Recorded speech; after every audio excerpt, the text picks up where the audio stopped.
Envie de découvrir un film rare ou méconnu, pas de problème, avec Gilles qui nous montre son kiki. Enfin, son kiki, il a vu, bien sûr. Oui, exactement. Donc, aujourd'hui, je vais vous parler des Bidochons. C'est un film de Serge Corbert avec Anémone et Jean-François Stévenin, sorti le 1er mai 1996. Ça a fait 64 000 entrées à peu près. Autrement dit, une belle cata. Et ça existe en DVD chez Artedième Productions. L'histoire, c'est celle de Raymond et Robert Bidochon, un couple de Français dits moyens. Ils habitent un HLM en banlieue. Elle s'occupe du foyer, lui fait du porte-à-porte pour tenter de vendre une série d'encyclopédies minables. Mais le pire arrive lorsqu'un jour, ils reçoivent un courrier administratif stipulant que Robert Bidochon serait décédé. C'est alors l'amorce d'une série d'emmerdements. Qui l'a vu? Non, pas moi. Moi, je crois que je l'ai vu il y a très longtemps. À chaque fois que tu crois, t'es Oui, mais non, mais Il ment, c'est pour te faire plaisir. J'ai moi, voilà, moi je l'ai pas vu. Eh ben, on écoute un extrait. Inspecteur Goujon, C'est quoi? c'est qu'on m'a volé mon auto. C'est où? Je vous écoute. Disons qu'on m'a dérobé mon véhicule. Je sais. Dites-moi où et quand. C'était ce matin. Parce qu'on a eu un ongle à carnet avec ma femme. Alors, il a fallu qu'on aille à la sécurité sociale pour la prise en charge. Et puis j'ai voulu prendre l'auto. Elle a du mal à marcher. La voiture? Non, ma femme. Dis donc, toi, tu mettrais un S ou deux S à sucer? Sinon, ça ferait sucer. Continuez. Alors, avec ma femme, on a pris l'auto. Et puis je l'ai laissée devant l'entrée principale de la sécu.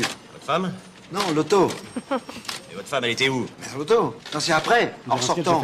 Mais il y était plus. Votre femme? Non, l'auto. Rire et chanson. Exactement, et vous aurez reconnu au passage Patrick Guillemin et Richard Darbois que l'on adore. Alors tiré des célèbres bandes dessinées conçues par Christian Binet, Les Bidochons est certainement l'une des adaptations cinématographiques les plus négligées de notre patrimoine. Bide mortifiant lors de sa sortie et rejeté en masse par les principales chaînes de télévision. Si vous repérez une diffusion, faites-nous signe, en général c'est sur M6 à 2h du matin. Le film souffre... Ah bon, il le diffuse vraiment? Ouais, ça arrive, une fois tous les 10 ans. Ah, c'est là que je l'ai vu, moi. Le film souffre d'une très mauvaise réputation, finalement assez injustifiée.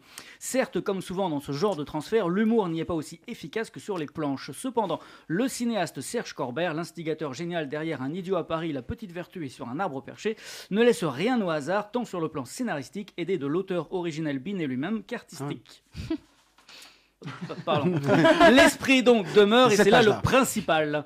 Un léger manque de budget se fait parfois ressentir. Il faut dire que Corbert fait avec les moyens du bord. À l'origine, l'adaptation devait être assurée par Jean-Yann, avec en tête d'affiche Jacques Villeray et Ginette Garcin. Mais les nombreux délires du cinéaste ont apeuré les producteurs qui ont fini par lâcher l'affaire. Corbert a donc repris le projet à sa sauce nettement plus allégée. On le soupçonne même souvent de vouloir cacher la misère par un casting de dingue.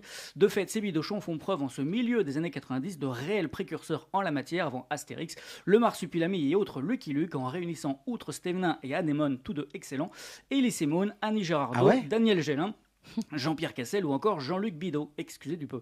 Cerise sur le gâteau, la présence de l'animateur Arthur dans une autoparodie aussi ringarde que jouissif, accentuant ainsi la franchouille dans le bon sens du terme de cette entreprise. Bref, avec les Bidochons, on ne se bidonne pas toujours, mais on s'amuse beaucoup et c'est déjà très bien. J'ai envie de le voir. Merci, j'ai envie de le voir.